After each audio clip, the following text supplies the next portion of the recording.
Concrètement, le projet de loi vise principalement 5 objectifs. Le premier, protéger les producteurs agricoles contre les valeurs extrêmes des terres agricoles, en plafonnant leurs valeurs imposables. Il prévient les augmentations extrêmes de la valeur des terres, notamment en élargissant le bassin des comparables pour les évaluateurs municipaux. Troisièmement, il simplifie les modalités d'accès au programme de crédit de taxe foncière agricole et son administration.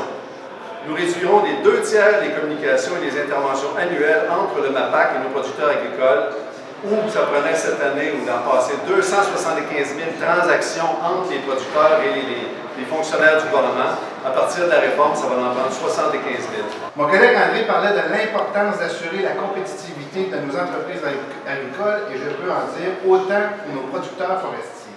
En plus des avantages qu'il a déjà mentionnés, ce projet de loi s'inscrit aussi dans notre objectif d'augmenter le niveau d'activité en forêt privée, afin d'accroître la contribution de celle-ci à l'approvisionnement des usines de transformation du bois au Québec et la richesse collective. Cette mesure donc touche ces 29 000 producteurs-là. Par contre, ce qu'il faut bien comprendre, il y a 134 000 producteurs de forêt privée au Québec.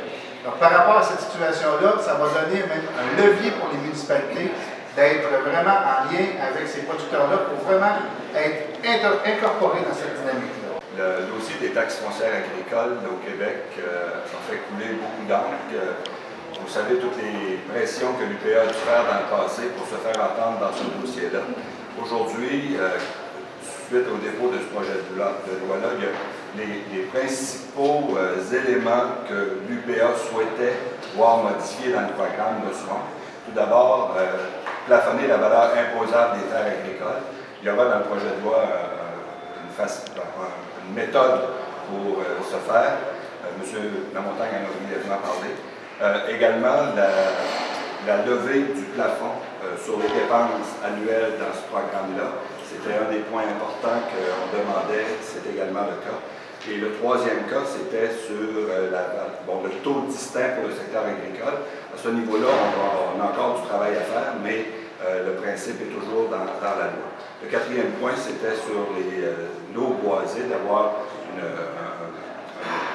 considérer ces lots-là de façon distincte pour être capable de les protéger d'une inflation ou d'une augmentation trop rapide de la valeur des taxes qui doivent être assumées.